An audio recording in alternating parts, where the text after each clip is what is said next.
This is Larry Jordan, the host of the Digital Production Buzz. The following interview is an excerpt from a recent program. To hear the entire program, visit digitalproductionbuzz.com.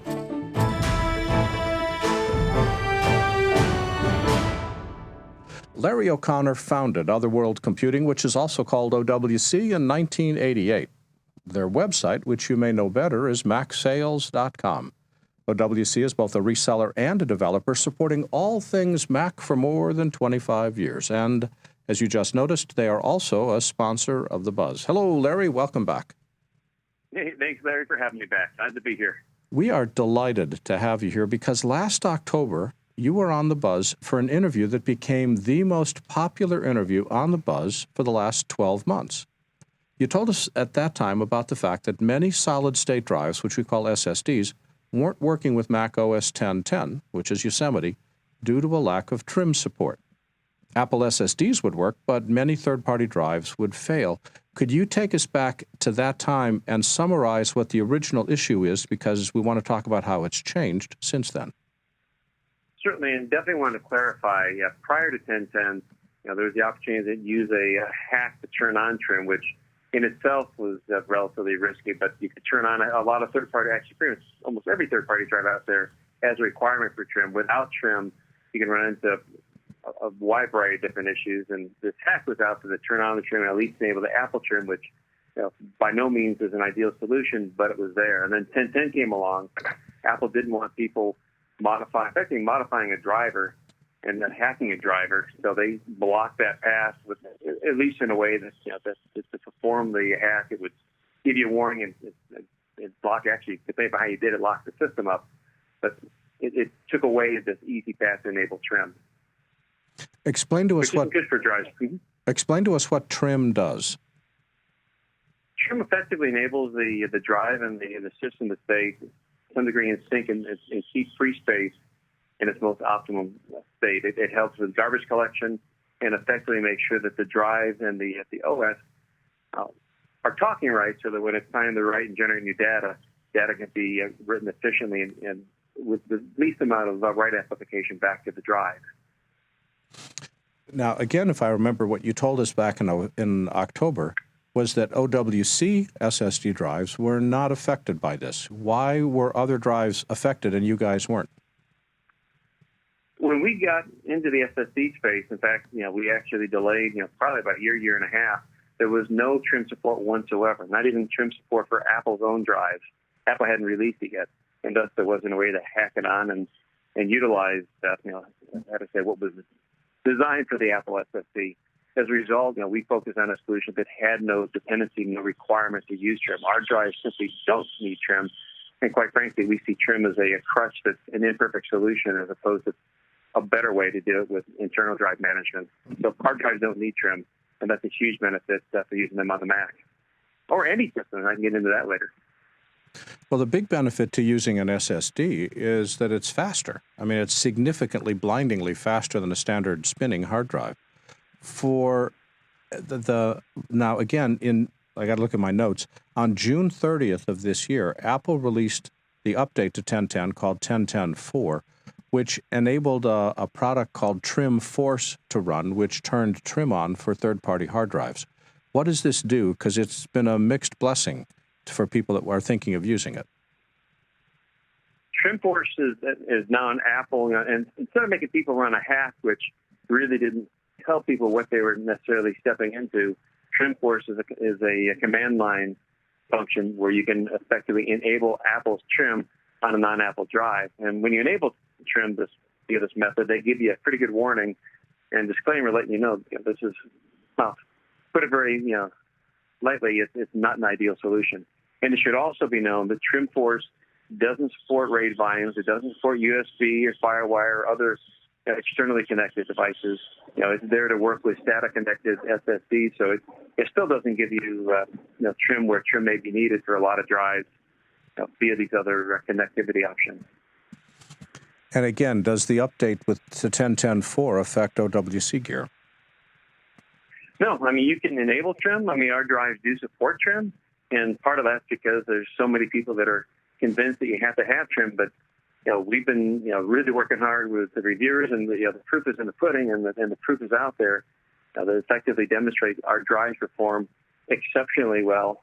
In fact, they don't benefit from having trim, and they can, in certain circumstances, perform better without that trim being there. Trim is really a crutch, and if you don't need that crutch, you're better off. So in terms of affecting us, it really doesn't affect us one way or the other, because for now over 5 years, we've been shipping drives that absolutely do not have a dependency on trim, do not require trim, to give you both, best reliability and best performance. And on the reliability side, we're talking about maximizing the media by not spending a whole lot of extra write cycles, to get that data stored. Without trim, or even drives that, have trim enabled, you tend to see higher write amplification, which reduces the life of the media. And other drives out there, even with trim engaged, as they get closer to full, especially as they get past the 35% mark, they can really slow down a lot. Our drives, all the way up to 99.9% capacity, pretty much, going all the way up for all practical purposes, until there's not any space left, you're at full speed for write. Wow. There is no slowdown. And again, that's because they don't depend on this external command interface. They have internal drive management that, simply put, rocks. And it was the only way to do it when we got into this. One of the comments Grant is making on our live chat is that SSDs are great for fast performance, but he's been reading, especially on the enterprise storage forum, that SSD drives are not as reliable as spinning media. Have you found that SSDs have a reliability issue? I would comment on that. It would depend upon how they're implemented. A drive that is built, especially on the Mac side of the equation, we use SSDs in enterprise, and SSDs are definitely invading enterprise. But to say it's less reliable than a hard drive, I don't think I have to disagree with. And I really can't come back with a statement on that, other than if you're using a drive that's optimal for your environment, there's no reason for that to be the case. If you're using a drive that needs trim to operate correctly, and it's in a RAID where there is no trim support, that drive, number one, can slow down pretty quick, as data is pumped into it, and whereas write amp may be managed at a low level, when it has that trim crutch going, without trim, write amplification goes really high, and that reduces write cycle. I should say that consumes write cycles and takes away from the reliability of that. Certainly takes away from the reliability in terms of longevity of that drive. Other drives out there, there's issues. As they push density, this 3D, certainly the first generations of the 3D NAND were pushing the envelope, and now they're putting firmware updates out there, not for our drives. We're sticking with the MLC at this point. 3D NAND is, around the corner for us. But the first generations of 3D NAND, they found that there was voltage drift, and they didn't have it calculated correctly, and that's a whole other area of issue. So it's bleeding edge stuff, but again, if you have a proven product that's designed for the application, designed for what you're using it in, and how to say, and around, and understand its requirements, there's no reason for an SSD today, the right SSD, to be less reliable than a drive. It's easy to get overwhelmed with all the technology, and it's easy to get lost in all the specs. Based upon the fact that you guys are shipping both SSD drives and spinning media in both single drive and RAID configurations, should consumers generally avoid SSD, or are they safe with the technology? Oh, they're absolutely safe with the technology. Again, as long as you're buying the right drive for the application. And for us, we provide products that plug, play, and go. You shouldn't have to worry about trim force and hacks. That even trim force is a hack, and Apple acknowledges that, and they effectively tell the user that you're turning something on to enable this trim to be active with the drive that's not an Apple drive, and this is not supported. And be aware, lots of us technically bad things can happen. So in terms of avoiding SSDs, absolutely not. They are. They make the system today. We have not been IO bound. We have not been processor bound in a lot of respects for 6-7 years. And SSD releases the IO bottleneck, and that's why customers today are loading up systems from 2006, 2007, 2008. You drop an SSD in, and they have a brand new life. It's unbelievable the difference an SSD makes. So to say, I absolutely cannot say avoid SSD. Just select the right SSD. You should not have to use hacks to use the drive in your system. You shouldn't have to be thinking about those things. The other thing that I want to talk about is that the reason we use SSDs is because we want to get performance. And the other option for performance is not an SSD, but a RAID. Should we use spinning media in RAIDs, or should we use SSD in RAIDs? And what kind of performance can we expect from a RAID? Now, I would argue you should use both. In the case of hard drives, core drives can consistently deliver roughly 800 megabytes a second with today's spinning media options. An SSD, 4 SSDs will typically peak your bus at this point. When I'm looking at Thunderbolt 2 and hit about 1,300 megs a second, which after mini DisplayPort overhead and other overheads, that's about what you have on that bus. So the performance is all about what you're doing.